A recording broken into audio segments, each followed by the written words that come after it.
मित्रों, पूर्व जन्मों के कर्मों से ही हमें इस जन्म में माता पिता, भाई बहन, पति पत्नी, प्रेमी प्रेमिका, मित्र शत्रु, सगे संबंधी इत्यादि जितने इस दुनिया के रिश्ते नाते हैं सब मिलते हैं। क्योंकि इन सब को हमें या तो कुछ देना होता है या इनसे कुछ लेना होता है। आइए आपको हम बताते हैं कि संतान के रूप में कौन आता है।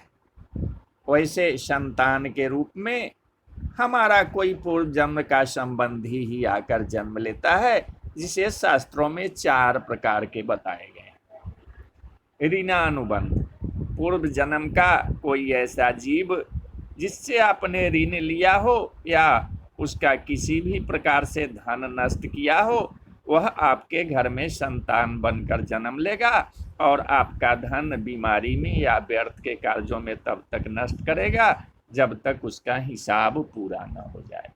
शत्रु पुत्र, पूर्व जन्म का कोई दुश्मन आपसे बदला लेने के लिए आपके घर में संतान बनकर आएगा और बड़ा होने पर माता पिता से मारपीट झगड़ा या उन्हें सारी जिंदगी किसी भी प्रकार से सताता ही रहेगा।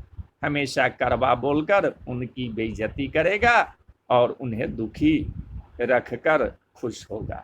उदासीन पुत्र, इस प्रकार की संतान ना तो माता पिता की सेवा करती है और ना ही कोई सुख देती है, बस उनको उनके हाल पर मरने के लिए छोड़ देती है। विवाह होने पर यह माता पिता से अलग हो जाते हैं। और सेवक पुत्र, पूर्व जन्म में यदि आपने किसी की खूब सेवा की है तो वह अपनी की हुई सेवा का ऋण उतारने के लिए आपका पुत्र या पुत्री बनकर आता है और आपकी सेवा करता है। जो बोया है वही तो काटोगे।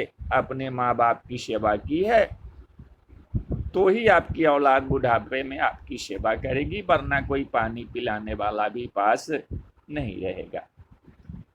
आप यह नहीं समझिए कि यह सब बातें केवल मनुष्य पर ही लागू होती है।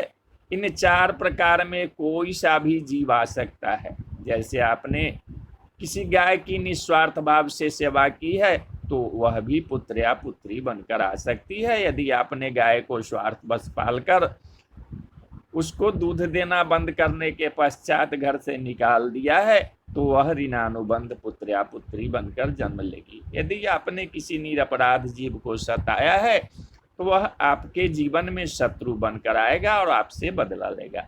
इसलिए जीवन में कभी किसी का बुरा न करें, क्योंकि प्रकृति का नियम है कि आप जो भी करोगे उससे वह आपको इस जन्म में या अगले जन्म में 100 गुना वापिस करके देगी।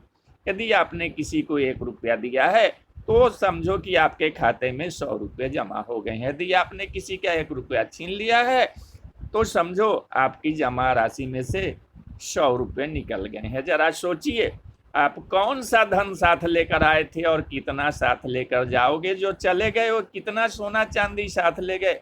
मरने पर सोना चांदी धन दौलत बैंक में ही पड़ा रहता है, समझो वो व्यर्थ ही कमाया।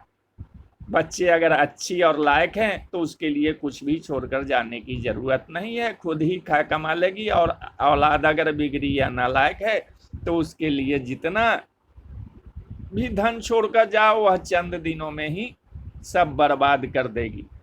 मैं, मेरा, तेरा और सारा धन यही का यही धरा रह जाएगा, कुछ भी साथ नहीं जाएगा। साथ यदि कुछ जाएगा तो भी सिर्फ नेकियां ही साथ जाएगी। इसलिए जितना हो सके नेकी करो, सत्कर्म करो। बोलिए जय सिया राम।